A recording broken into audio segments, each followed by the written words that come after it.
hello guys, welcome to Samland channel. Thank you for watching. Baniriza mwenna abagenda okuba nga muli ku channel olunaku olwaleero tugenda kuba tuyiga ku free data. Tusobola tutya okufuna free data mu Uganda wabwere ku network zonna Airtel, MTN, Africell line yonna eba esobola okuba nga ekufunira new data. Kyolina okukola just genda ku Play Store wayo nga olabawo neeno oteekemu Droid VPN. Ngenda kuba nkuwa ne settings za Droid VPN osobola okunyumira free data kana akantu kakolera ddala. So kati nze engeri gyena kiri nti nadde nakajjeyo ddaga osobola okukona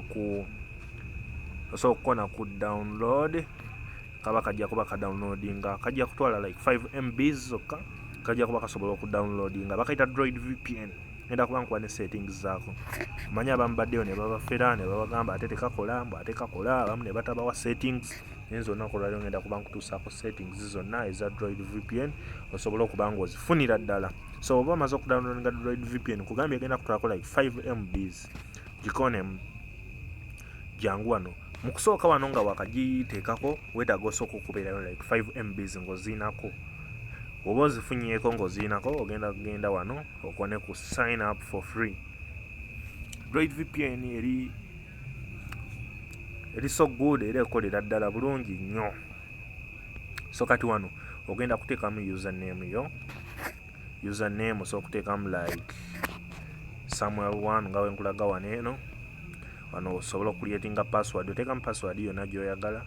Wano olina okubayo ne Gmail, ogenda kubayo ne Gmail yo osobola okuba nga ogiteekamu wano nga wano wekitengera nti weekityo. Ne wano password ojja kuteekamu password. So ojja kuteekamu wano password yo bulungi nnyo. Wano okone ku I'm not a robot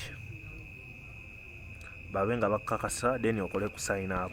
Engeri gyekiri nti already nze nyina account sijjako na ku sign up naye gwe okona ku sign up egenda kuloadinga. Omala okuloadinga bulungi ng'ovuddewo awo ogende mu Gmail account yo. Gmail account yo gy'owaguliddewo kono ogende mu Gmail account yo wali bulungi nnyo. Ogenda kuba osobola okufuna account yo gy'oyagala. Ogenda kuba osobola okufuna account yo bulungi nnyo wali eyo. Kati kiba kikutwala eno mu Gmail yo abatanantegeera bulungi kwe kufuna kye tuyita verification code baba bagisindise dde eno. Nkugambye mu kusooka obeereko ne like 5 MB zijja kuba zikumala zokka ziba zimala ddala bulungi nnyo. Ogenda kuba osobola okufuna wano kyengezaako okukola kusaakinga message eyo kuba gundi Droid VPN egenda kuba ekuweereza message eyo ku verifying account yo. Yes, hello, it's here. Droid VPN registration egenda kuba ejja ekulage yes, hello Natamba Samuel, thank you for signing up to Droid VPN. Iyo username yo gyoba wataddemu wali awo ne password yo baba bajja gikulaga bulungi nnyo awo osobola okuba nga ogenda mu maaso. Kaakati ensonga enkulu yeeno wano ye activation URL. Ogikoonamu wano, ogikoonamu what? Ogende yes mu Chrome ejja kuba ekuleeta egambe yo account activation. Okitegeera engeri gyekiri nti nze already nadde nakikoze dda before ekulaga nti already the account is there. Naye weebanga gwe ogusooka egenda kuleeta account activated ekugambe nga check my account. So oveeyo ng'omaze okuactivatinga account yo ojje wano mu Droid VPN, ojje wano my account osobola okuba nga okiteekamu kyennyini kiri. Kitegeera oteekemu wano bulungi nnyo nti Natamba Samuel ne password ojja oteekemu wano bulungi nnyo.